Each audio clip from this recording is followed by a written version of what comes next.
Perkenalkan, nama saya Riko Kurniawan. Saya teknik industri dari Binus University. Seni itu adalah sebuah keindahan. Semakin berkembang zaman, seni itu banyak dilupakan. Makanya kami dari mahasiswa Universitas Binus mengambil tema kali itu ada seni. Makanya kami pengen melestarikan seni yang ada di daerah sini gitu. Kami memilih Sanggar Tari ini karena masyarakat sudah banyak meninggalkan kegiatan-kegiatan seperti ini. Jadi padahal benefitnya banyak kan buat kita sendiri.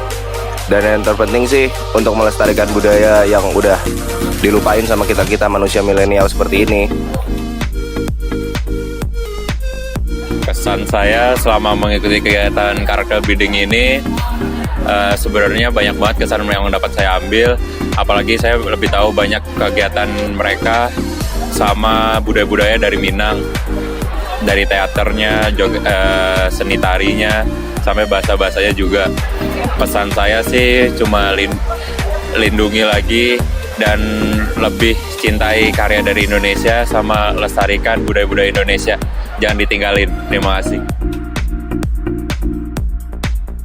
Jadi menurut saya manfaat dari kegiatan ini adalah kita dapat menjalin hubungan kepada orang lain, kepada orang-orang yang baru yang tentunya tidak kita kenal, bisa menjadi sahabat kita ataupun teman kerja kita di masa depan. Yang kedua, kita dapat mempelajari semua budaya-budaya baru yang tentunya kita belum tahu dari kegiatan ini. Sekian dari saya, terima kasih.